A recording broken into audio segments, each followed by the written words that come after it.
السلام عليكم ورحمة الله مشاهدينا الكرام. درسنا اليوم يدور حول المبتدأ والخبر. وكن تاي جورني تاي بي لسون بني أم تاي موي المبتدأ والخبر. واو المبتدأ موي سليني تامبلي ابتدأ يبتدئ المبتدأ ليني تامبلي والخبر موي انفورماسيون خبر النبأ ينين كوي ديغ. واو لان موي مبتدا mooy ne ismun tur la marfuun dañ koy damm marfuun dañ koy gis boobu léegi gisoon nañ ko ci faa'il marfuun mooy damm waxoon naa leen ko ci alaamatul i'raab bi ba léegi dinañ ci ñëw waaye ismu lay doon tur lay doon marfuun dañ koy damm yabda'u bihil kalaam moom wax bi ci moom lay commencé wala tabda'u bihil jumla wala phrase bi jumla bi ci moom lay commencé mubtada loolu la commencement jumla commencement phrase bi wala commencement wax ji. alxabaru nag xabar moom it mooy lan mu ne mooy ismun tur la moom it marfon lay nekk dañ koy damm yu kawwinu am nay maa yoo xam ne maasuma ko nag ku si am problème mën nga ko bàyyi wax comme ça ñu soraale ko. yu kawwinu mooy day formé wu maal mubtada yi ak mubtada jumlatan phrase wala jumla mufida bu am sens maanaam lu mu bëgg a wax mooy mubtada mooy commencé wax ji waaye wax ju du àgg xabar bi mooy ñëw mottali xibaar ñi door a xam phrase bi door a am sens. loolu buñ koy dégg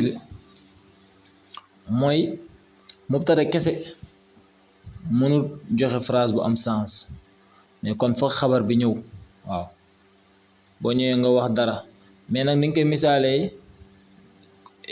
ñi mën nañ jël ci exemple yi ñu ne almadrasatu école bi mubtada baa ngi noonu ismu la almadrasatu ismu la waaye marfon la tamit dàmm lañ def ci pegg bi almadrasatu ngay wax doo wax almadrasata déedéet parce que da nga commencé wax bi jël tur bi almadrasatu ñëpp ne nga ne jamilatu dafa rafet nga door a wax xabar.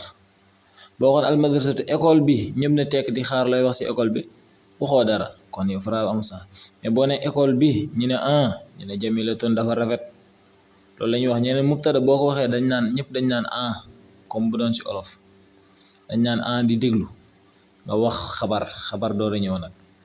al ghurfatu néeg bi ñu ne waaw loo wax ci néeg bi nga ne nazifatun dafa set. ar rajulu waaju góor ji ñu ne latifun daa baax.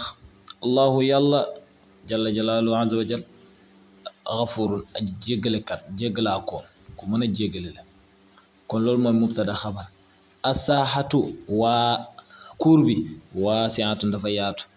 alxaqlu tool bi jamilun dafa rafet et cetera et cetera. donc su fekkee comprendre ngeen bu baax a baax jox leen ma ay exemple ci commentaire yi. waaw loolu la woon mubtada mooy commencé wax bi xabar mottali ko ñoom ñaar ñëpp marfon la ñuy nekk. waaw dinañ gën a xóotal nag bu ñu demee ba ca kanam a kanam mubtada xabar boo xamante ne nekk ay jumla ak yooyu waaw incha allah loolu yëpp dinañ ci àgg niveau la. voilà asalaamaaleykum wa rahmatullah wa barakaatu fekkee ne abonné go ñu ngi lay ñaan nga abonné dooleel chaîne bi merci.